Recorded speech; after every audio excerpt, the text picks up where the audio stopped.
so I'll say medium.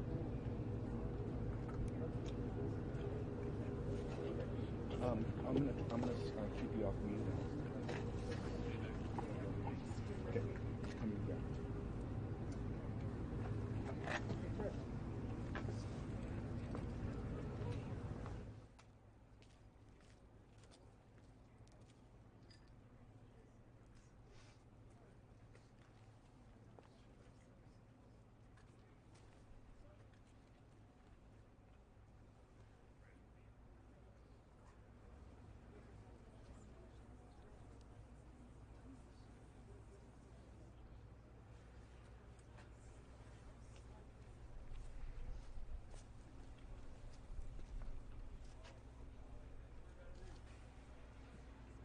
He's here. He can't do much.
It's a great honor to be here with these people today that have suffered so much.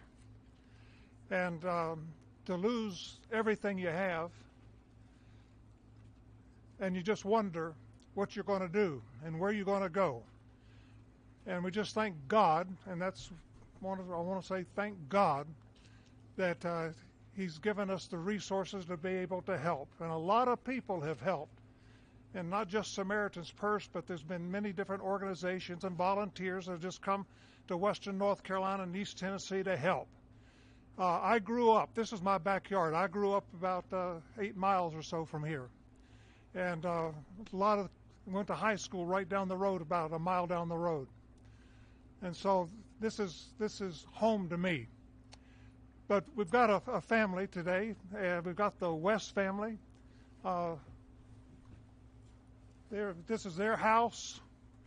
So we're here today to show the president just a little bit of the damage and the problems that the people of Western North Carolina are facing.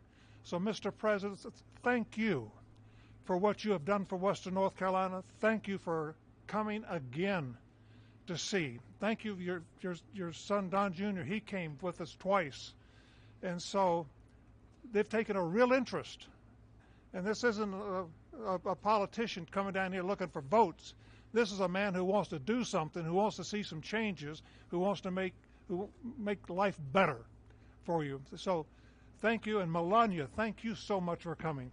It's an honor to have you here with us. So, Mr. President, please. Thank you very much, Franklin. Thank you.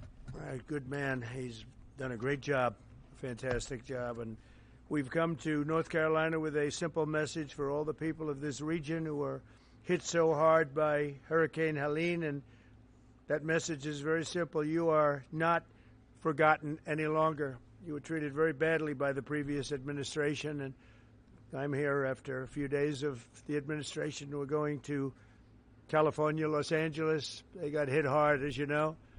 A lot of that could have been prevented, I think, if they had water, which they had plenty of, but they didn't use it. But I'm going there. And it was set up to go there. They said, well, wait a minute, what about North Carolina? They said, well, what would you? I said, I have to stop there first. I'm stopping in North Carolina. So we made the stop, and I feel very good. You're represented by some great people, great congressmen are with us, and we're going to get involved with them. And Michael Whatley is here, who is the head of the Republican Party. He worked with Laura Trump to take us through to a tremendous victory, one of the, as the media says, one of the most consequential presidential elections ever. They say in 129 years, whatever that may mean. But whatever it is, it was a great election we had, and we won your state. All three times we won your state. And all three primaries we won your state. So we won it 6 times, I guess, Mr. Congressman. And it's a great place. And I wanted to come here. And before I went anywhere, frankly, in the campaign, I promised that I'd come back to Western North Carolina to help the people of the state. And today, here I am to deliver on that promise. And we have a lot of things in mind. And we're getting the Army Corps of Engineers all set. You need your riverbanks fixed. You need a lot of roads fixed. And we're going to get it done in rapid time. And I've asked Susie Wiles and all of my people to start calling up, get the Corps ready, and they're going to get ready to go. I don't know what it is. I don't know what took so long for the other administration. But remember, I wasn't here for the first 4 months or 3 months, whatever it may be. See, we can only start as of essentially 1 or 2 days ago, and we've made a lot of progress over the last couple of days, Michael. I understand we're going to get you the resources you need and the support that you deserve, and we'll be at your side through every step of the rebuilding, and no American is going to be left behind. The people that I just met are so great, and the people that own that house is going to be very beautiful in a little while. And who knows, if Franklin decides, maybe he'll rip it down and build him a new one, because sometimes you can do that just as easily, but we're going to take care of the people. I want to thank our great First Lady for coming today. She really wanted to be here. She said, no, I want to go. And, she sees what happened, and she felt very badly, and she wanted to go. And we're then going out together to Los Angeles, but she wanted to be in North Carolina. She saw what happened. She has a feeling like I do for North Carolina. So thanks as well to a great gentleman, Franklin Graham, and his father, Billy Graham. I used to go with my father to Yankee Stadium and places to watch his father preach. And he was some preacher. You got good stock. You come from the ultimate genes, I can tell you. But he was really something. And Franklin, though, has done so much, and his father's looking down on him right now. I guarantee for a long time he's been looking down on Franklin, saying, I'm very proud of you, son. He really is, because what Franklin's done with Samaritan's Purse is incredible. They told me just yesterday that Samaritan's Purse has been great, but the FEMA people sort of left you high and dry, but we're going to change that around. We're not happy with FEMA. as well as all of the representatives. You have great representatives here. Chuck Edwards, who's here someplace. Where's Chuck? Where's Chuck? Chuck. Tim Moore. Tim, thank you, Tim. Great job, too. Both of you guys. Virginia Fox, a power. She's a power, that one. Don't ever have her as your enemy. It's not good. It's not healthy. Pat Harrigan. Good job, Pat. Addison McDowell. These guys were just here, just put in, and they're doing a fantastic job. Addison, thank you very much. Great. Mark Harris. Thank you, Mark. Thank you, Mark. Brad Knott. Thank you, Brad. Greg Murphy. Fantastic guy, my friend for a long time now, right?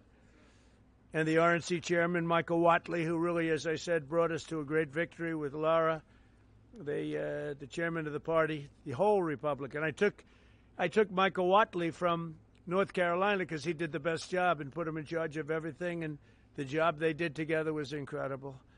Last September, Hurricane Helene became one of the deadliest natural disasters in modern American history. Rainfall rose to far more than 30 inches, which is lethal, unleashing unprecedented devastation throughout western North Carolina and many other states, as you know, but you got hit the hardest. The highest responsibility and deepest obligation of the American government is to protect its people, and that's never truer than in times of emergency like this. Unfortunately, our government failed you, but it wasn't the Trump government. It was a government run by Biden. What a terrible situation. But our government failed. The people of North Carolina in this horrible crisis. For 2 months, Asheville lacked running water, and even today, some North Carolinians can't take a hot water shower. They can't drink water. They don't know where to get it. It's delivered to them by some, or they just go out and somehow find some. It's been 4 months since the storm made landfill, and still 180 roads remain closed and in ruins. Earlier this month, the Biden administration kicked 2,000 displaced North Carolinians out of their temporary housing into freezing 20-degree weather. I don't know how they did that one, because it was cold, even while your government provided shelter and housing for illegal aliens from all over the world. But under the Trump administration, the days of betrayal and neglect are over. They are over. As I said in my inaugural address, we restore the integrity, competency, and loyalty of the American government. And I think I said most of it in the inaugural address. We said a lot of things, but one of the groups of people I was thinking about is you in North Carolina. A lot of that was in reference to you and what you've had to suffer. I'm pleased to announce that under our leadership, the federal government will be surging housing solutions to the state that go beyond mere temporary hotel stays that ended up being very short-term. The government wouldn't do it any longer, which is ridiculous. We'll marshal all available resources to bring back potable water and make your water and infrastructure dramatically more reliable very quickly. Today I'll also be signing an executive order slashing all red tape and bureaucratic barriers and permits to ensure the rapid reconstruction of the roads here in western North Carolina. We're going to go through a permitting process that's called no permitting, just get it done. That's the way they built them many years ago, I guarantee you that, right? We will get them back very quickly, and we'll begin the work of fundamentally changing, terminating, or overhauling FEMA. FEMA's been a disaster, no matter where they are. We're honored to be joined today very quickly by several families affected by the vicious storm. I'd like to ask each of them to share their story. Chris and Kim West, you could come forward. Ramona Nix, Jackie Mitchell, and Thomas Gary Bright. And finally, the Wright family. And come on up and maybe say a few words. Please, thank you very much. Hello. Hi. Come on in here.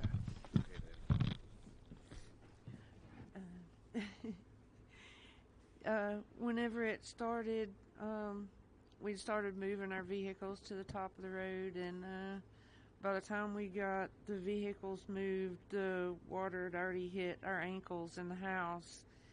And so I grabbed my purse and my little pug dog and my husband grabbed the dog food and put it in a trash bag, and by the time we got out into the driveway, it was already waist deep, and there was sticks and that kind of thing.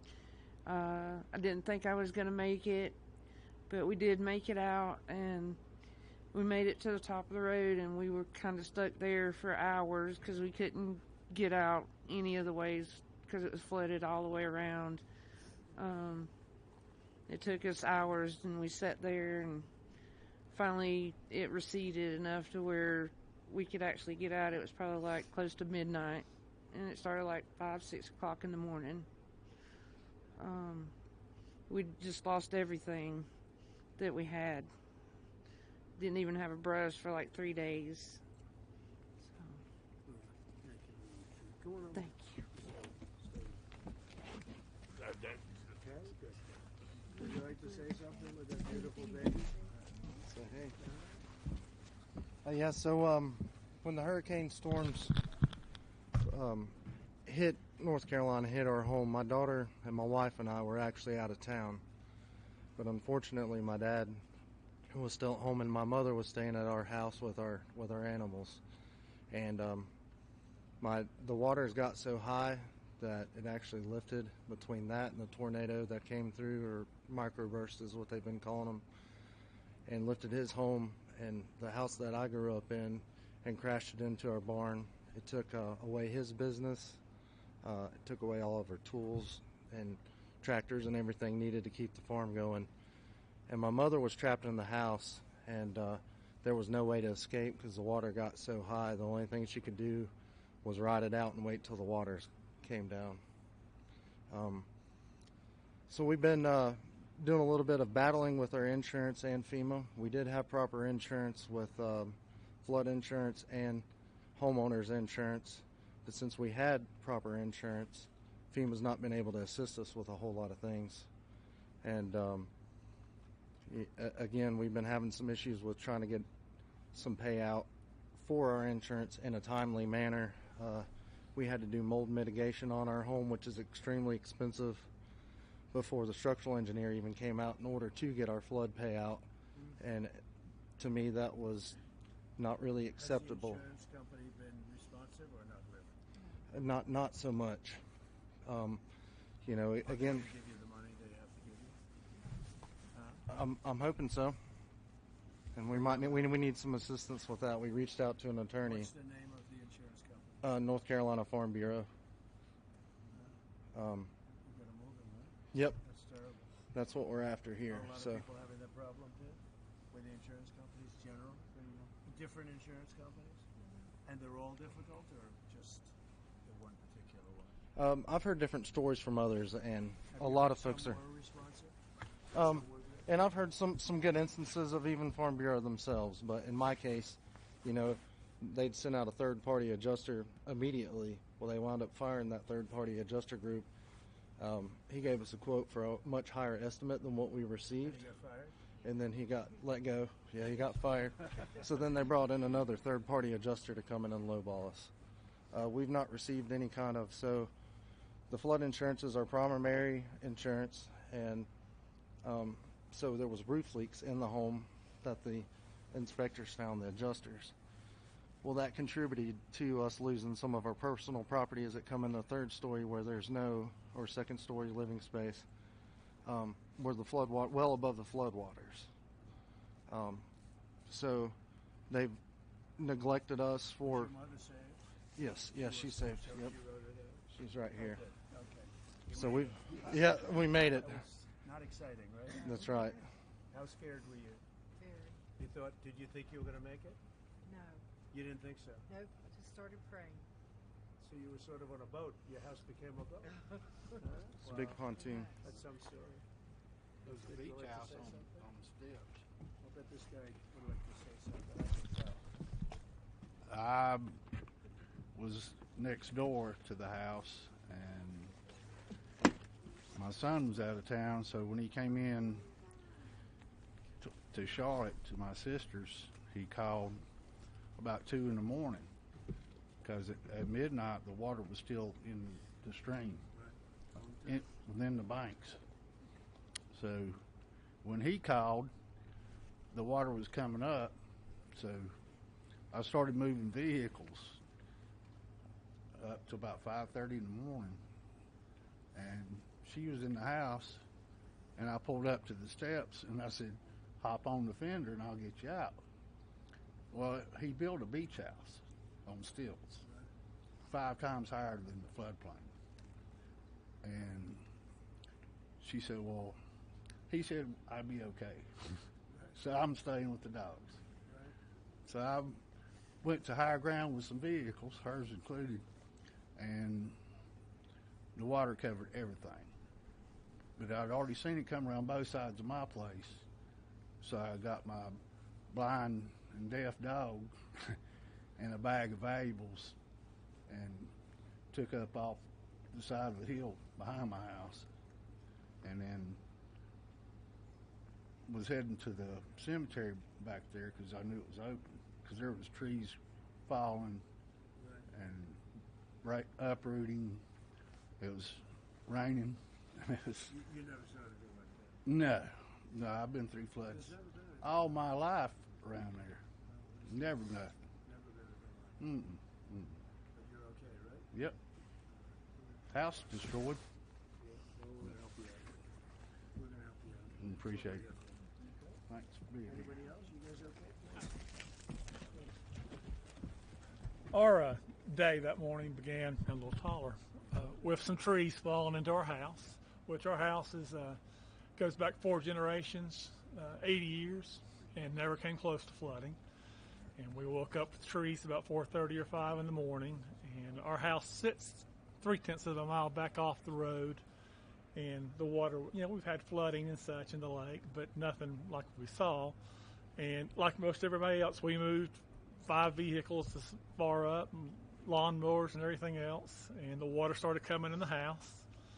And when it got up to about ankle high, we have a loft. I got her up in that and tried to gather what you might want, which was totally random. And when it made it to the loft and started getting up to about her hips, I built a little makeshift ladder, and we got out on our roof. And we spent 4 hours on the roof.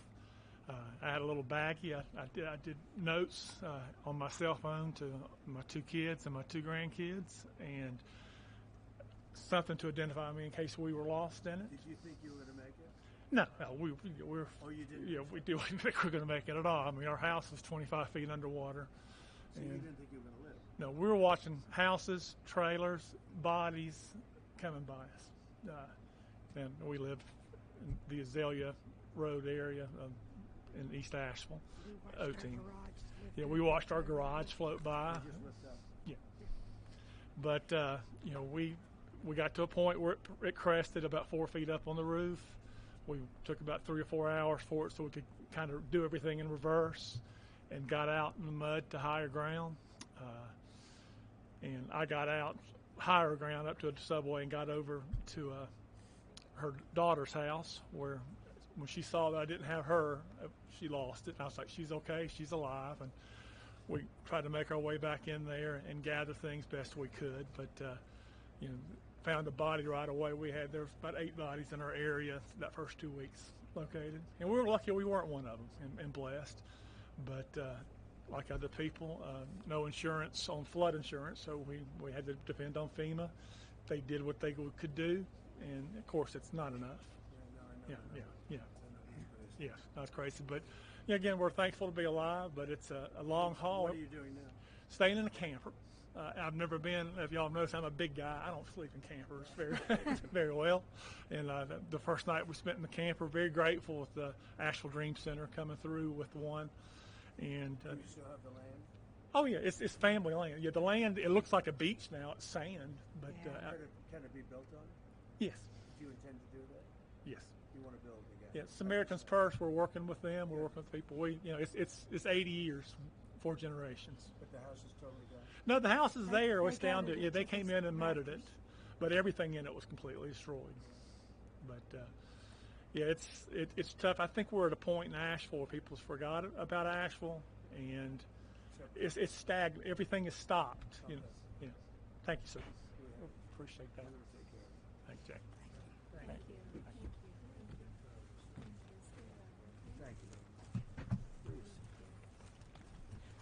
I'm Pastor Nick's, our church right down the road.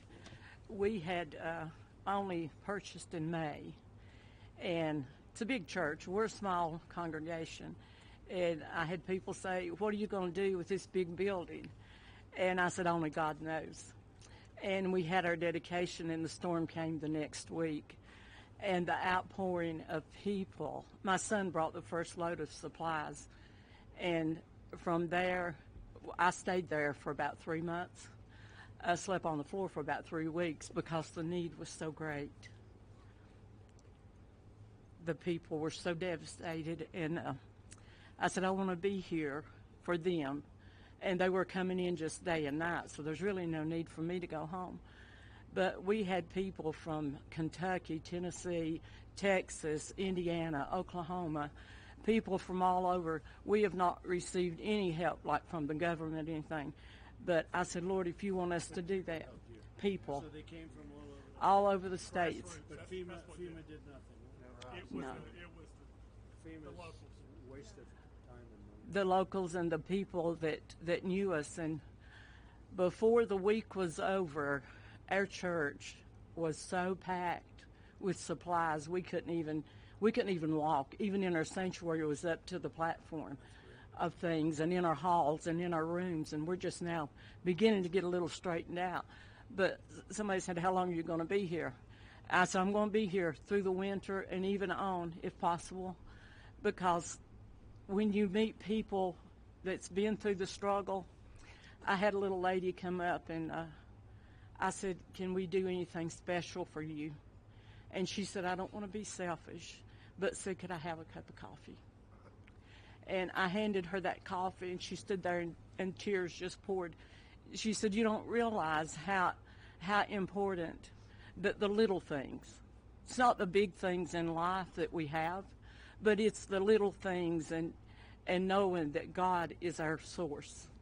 I don't look to man. I don't have to have a lot of things. I had trees, about 20 trees down in my yard, but that didn't really matter. Doesn't matter, because the needs of the people is what I want to be there for. God is good. He's very good. And my daughter now, her house is really in bad shape, and I'll let her tell you about that. But thank you, President. This is our president. We appreciate you so much. I live out in the Fairview area of North Carolina, and near the Bat Cave, Lake Lure area. And our area was hit.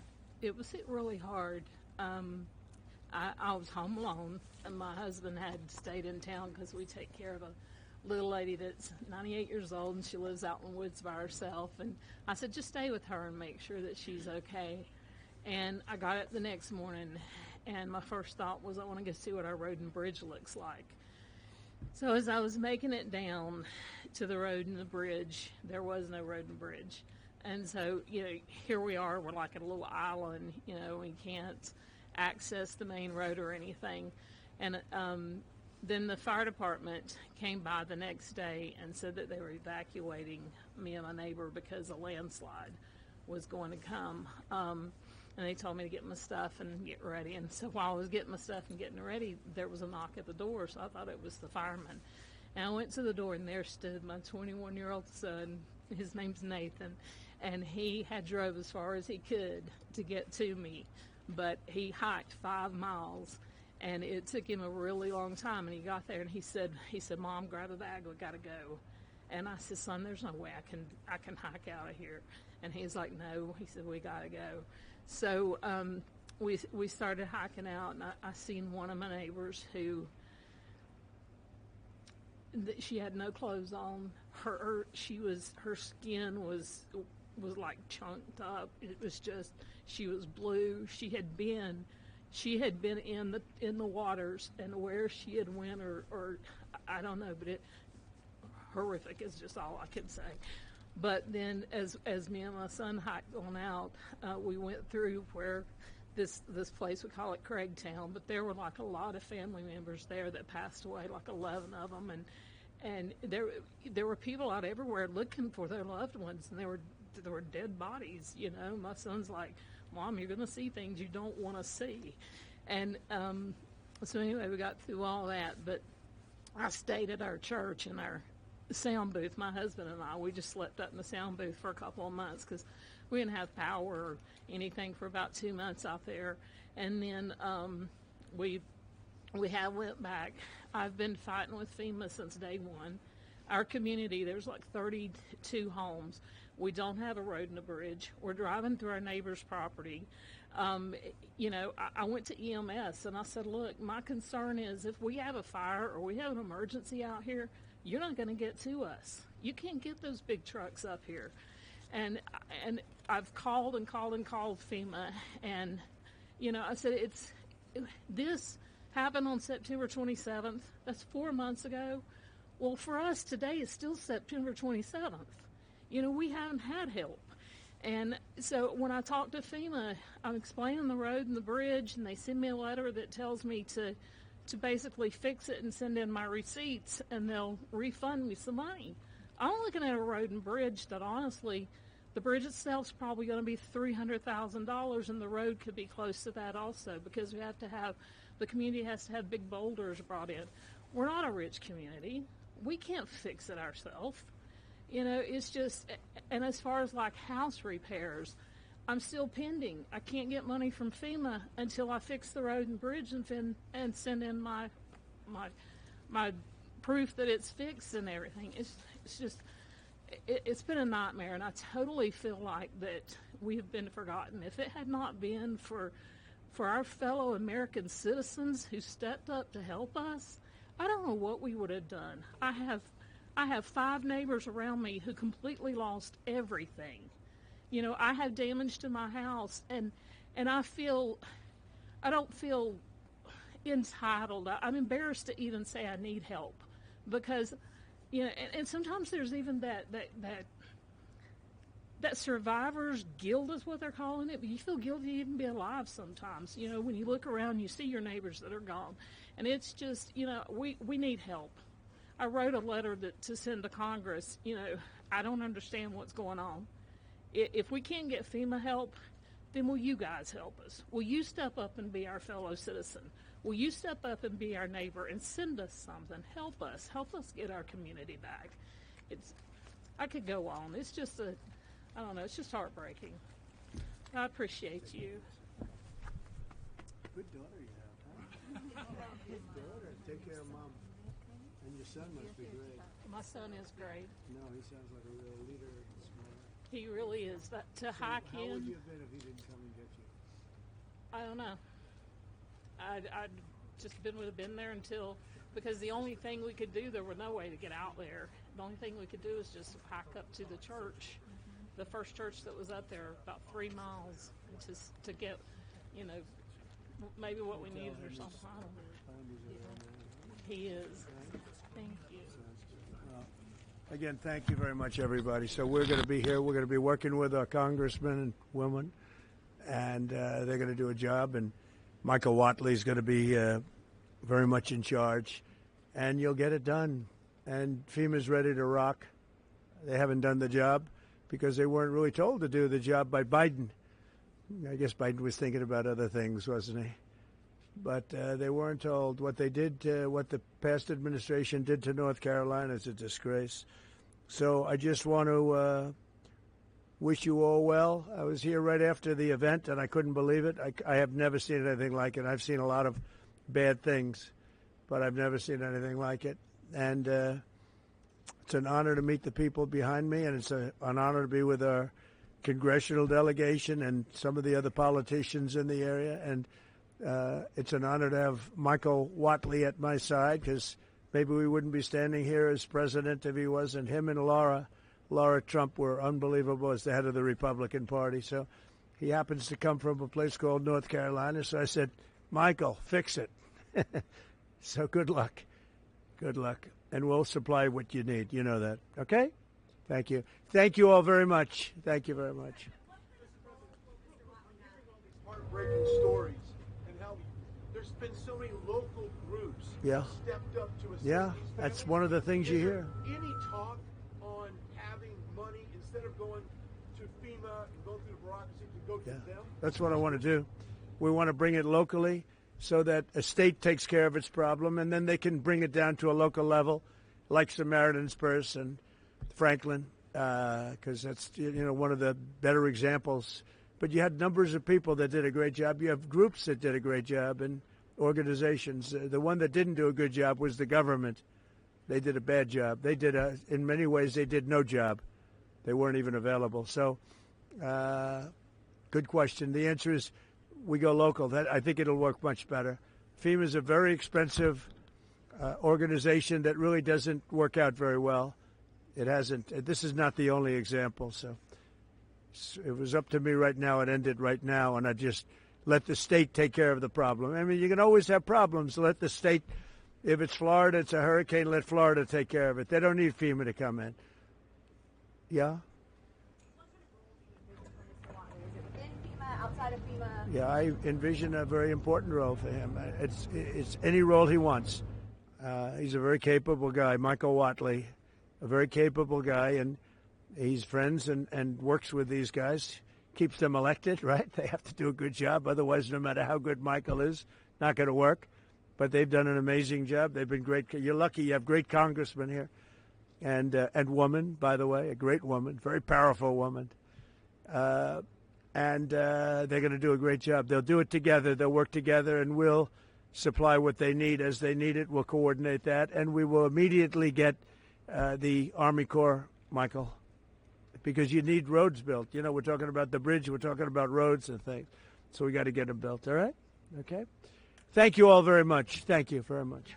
All right. Everybody watch your wires.